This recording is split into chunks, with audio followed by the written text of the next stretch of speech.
अस्सलाम वालेकुम। तो आज मैं आपके साथ डिस्कस करूंगा कि आप अपना एक्सप्रेशन ऑफ इंटरेस्ट जो है, जिसको लोग मोस्टली ईओआई भी बोलते हैं, खुद कैसे जो है सबमिट कर सकते हैं बगैर किसी एजेंट या कंसल्टेंट की हेल्प लिए बगैर। तो चलें स्टार्ट करते हैं। इसके लिए ये है कि आपको डिपार्टमेंट होम अफेयर की वेबसाइट पे जाना पड़ेगा और वहाँ पे आपको लिखना पड़ेगा ईओआई।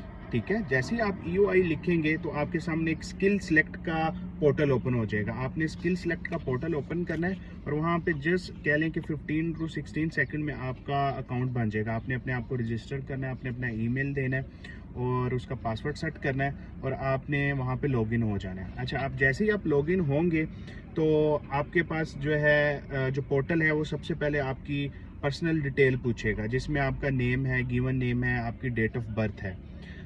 उसके अलावा आपकी सिटीजनशिप पूछेगा कि आप किस कंट्री से हैं, और कुछ पासपोर्ट्स के बारे में पूछेगा अगर आपके पास कोई और पासपोर्ट है, और फैमिली मेम्बर्स के बारे में आपसे पूछेगा। अगर आप अकेला जाना चाहते हैं तो आप उसको जस्ट अपनी इन्फॉर्मेशन देंगे। अगर आप अपनी वाइफ के साथ या अपने बच्चों के साथ जाना चाहते हैं तो आपको उसमें अपनी वाइफ और बच्चों की इन्फॉर्मेशन जो है वो देनी पड़ेगी। और उसके अलावा वो आपसे पार्टनर क्वालिफिकेशन पूछेगा, आपको अपने पार्टनर की क्वालिफिकेशन देनी पड़ेगी। अगर आपने उनकी स्किल असेसमेंट करवाई हुई है तो जिस भी बॉडी से करवाई हुई है आपको उस बॉडी का रेफरेंस देना पड़ेगा और उसका एप्लीकेशन नंबर आपको मेंशन करना पड़ेगा। और फिर आपसे वो पूछेगा कि आप कौन सी प्रेफर्ड लोकेशन है आपके लिए ऑस्ट्रेलिया में। अब आप पे डिपेंड करता है कि आप एक ही एप्लीकेशन में सब स्टेट को सिलेक्ट करते हैं या अलग अलग ईओआई सबमिट करते हैं।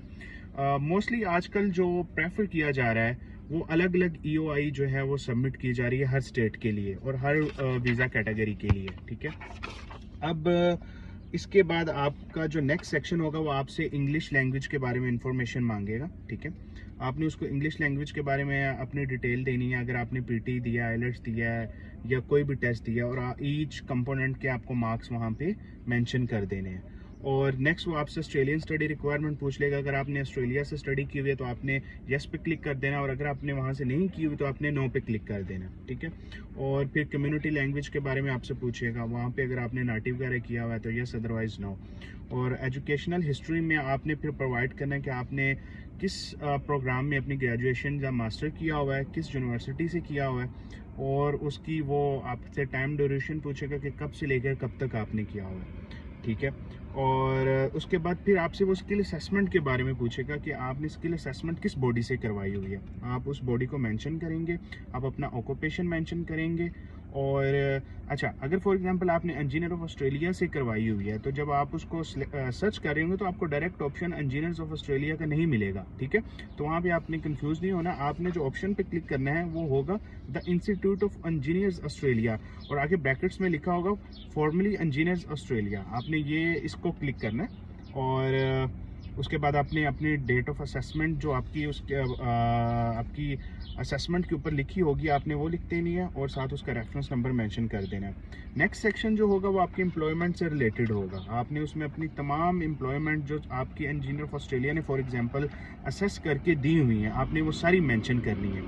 ठीक है, और इसके अलावा वो आपसे लास्ट पे पूछ लेगा कि प्रोफेशनल ईयर आपने किया हुआ है। अगर किया है तो आपने यस क्लिक करना है। अगर आप ऑस्ट्रेलिया में अगर आप ऑफशोर कैंडिडेट हैं तो देन आपको उसको नो पे क्लिक करना है।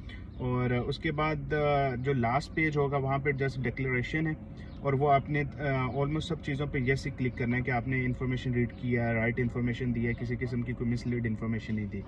अच्छा, अब इन सब चीज़ों में सबसे इंपॉर्टेंट चीज़ ये है कि जब आपने अपने ईओआई का डाटा जो है वो फिल करना है वो बहुत ही केयरफुली आपने फिल करना है। जल्दी जल्दी में बिल्कुल फिल नहीं करना।